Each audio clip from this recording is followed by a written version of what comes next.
Congress is set to vote Wednesday on a plan to raise the government's debt ceiling. Well, Congress has until midnight Friday night to reach an agreement to avoid a government shutdown.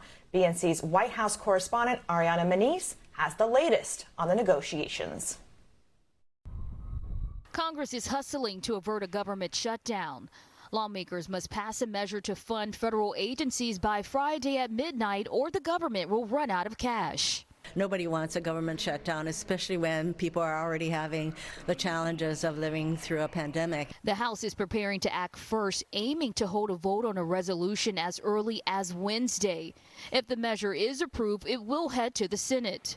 As winter begins, the last thing Americans need right now is an avoidable, Republican-manufactured shutdown that will potentially harm millions of federal workers, harm their families, and harm local communities that rely on an open and functioning federal government. Senate Majority Leader Chuck Schumer says Democrats are prepared to work all week to keep the government running and urging Republicans to work with them. I don't think it'll, I don't know anybody. I certainly don't support shutting down government, and I don't think it will be shut down. And I don't think there's any realistic possibility of that. Both parties are signaling a willingness to strike a deal by year's end. What they cannot agree on is how long to fund the government.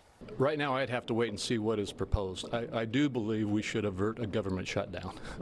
And the timing of that will depend on a lot of information that we don't have yet from the Democratic caucus on how they expect to proceed.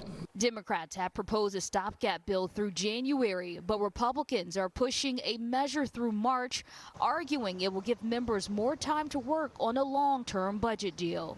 Aisha Mills in Washington, D.C. for Amplified.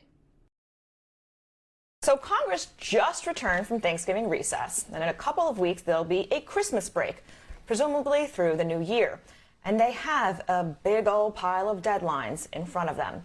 Lawmakers need to pass Build Back Better, initiate a stopgap to keep the government open. They need to agree on defense spending. And lastly, they need to look at whether or not to raise the debt limit. The GOP and some centrist Democrats have talked about letting America default on its bills. Well, the last showdown over the debt limit was just over 2 months ago, and it wasted a lot of precious time. With the U.S. expected to hit its debt limit in just 2 weeks, Secretary of Treasury Janet Yellen told lawmakers the Treasury may have, quote, insufficient remaining resources to continue to finance government operations. What does that mean? Well, if Congress does not act, Medicare, all sorts of other benefits, all government payments could be stalled. Services like national parks and the Postal Service could stop too. And then there's the shutdown. I know you remember the government shutdown that happened between December 2018 to January 2019. It lasted for a month, 35 days to be exact.